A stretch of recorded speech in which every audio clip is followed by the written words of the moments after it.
Prime Minister Erdogan arrived in Moscow just as the crisis in Syria took a violent new twist.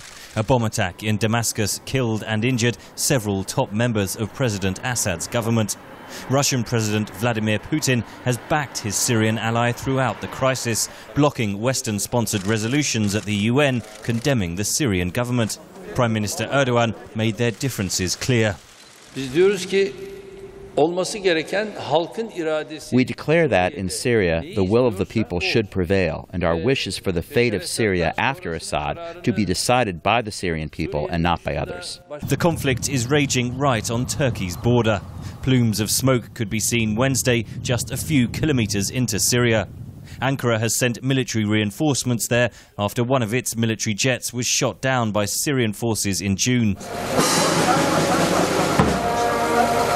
Prime Minister Erdogan attended the funeral of one of the pilots earlier this month.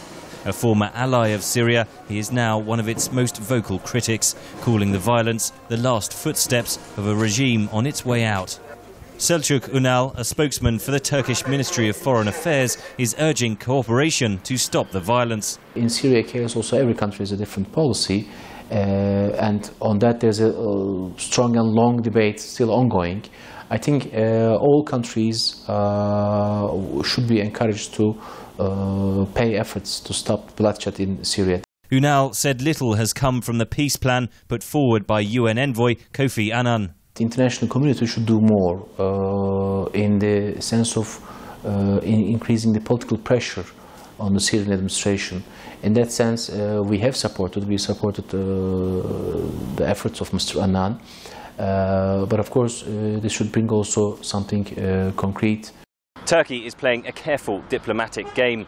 The West has been hard in its criticism of Russia and China, who it blames for blocking UN resolutions against Syria.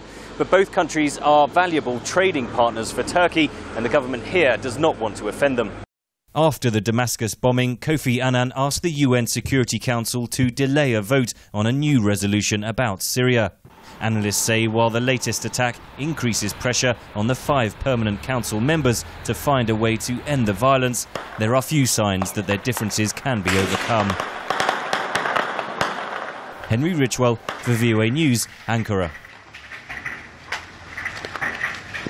هذا ما خلفه الدمار الأسدي في حي الميدان المجاهد 18/7/2012.